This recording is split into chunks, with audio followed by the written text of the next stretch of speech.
Ce mois-ci, on a deux gros coups de cœur à vous présenter. On a Alerto et Beyond the Sun.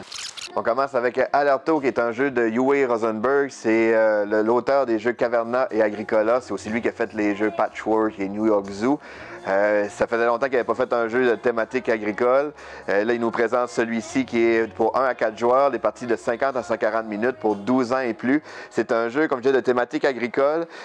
Déjà, il y a une mécanique intéressante de jachère qui est le fun. C'est que les champs qu'on n'utilise pas vont monter en fertilité. Fait que quand on va faire des prochaines récoltes dedans, ça va être beaucoup plus performant.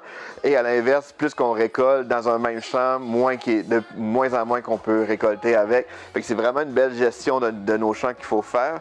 Il y a un aspect que moi j'ai adoré aussi, c'est qu'il y a beaucoup de cartes qui vont nous aider soit à avoir des bonus de ressources ou un peu des objectifs un peu à court terme qu'on peut accomplir pendant la partie. Ça m'a rappelé un petit peu le côté viticulture que j'avais bien aimé.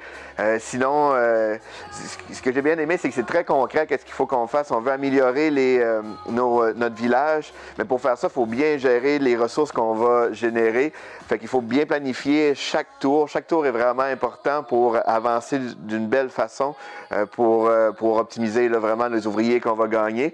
Et l'autre côté que j'ai bien aimé, c'est que il est moins contraignant que ces jeux originaux comme Agricola ou Caverna. On ne se bloque pas directement, sauf que la première personne qui va faire une action, ça va coûter seulement qu'un ouvrier, mais la deuxième personne dans un même tour, ça va lui en coûter deux. Fait que c'est toute la planification qu'il faut qu'on fasse. Mais c'est excellent, un super bon jeu qui est Alerto. Beyond the Sun, c'est un jeu pour 2 à 4 joueurs, des parties d'environ 90 minutes pour 14 ans et plus. C'est un jeu que je vais avouer, au début, il m'attirait moins parce que le design est assez minimaliste. Personnellement, je trouve qu'il manque un petit peu de couleur. Sauf qu'on s'y prend vite vraiment parce que c'est un jeu d'arbres technologiques. Puis on se concentre énormément sur l'évolution et ça fonctionne vraiment bien.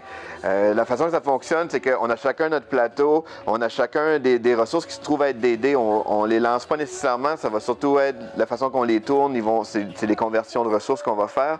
Et on va essayer de découvrir des nouvelles technologies. En fait, quand on en découvre, on a le choix de plusieurs technologies qu'on va mettre à notre avantage. Plus qu'on avance, plus qu'on gagne, justement, le jeu se complexifie en même temps qu'on le construit d'une certaine façon. Et au travers de ça, il y a une genre de course à la conquête spatiale qu'il va falloir aussi gérer. Fait que c'est un jeu qui est assez dynamique entre les joueurs. Il faut bien observer qu'est-ce que les autres joueurs vont faire. Il y a un petit côté conquête de territoire avec les planètes. Et c'est tout le design est minimaliste côté visuel, mais il est aussi dans les ressources qu'on utilise. Comme je disais, nos ouvriers, c'est un peu comme des dés qu'on va tourner selon les faces de manière qu'on les convertit, si ça devient des vaisseaux, si c'est tout simplement des scientifiques qu'on va placer aux différents endroits. Et le jeu est très, très, très varié et très fluide aussi. J'ai vraiment, vraiment aimé ça.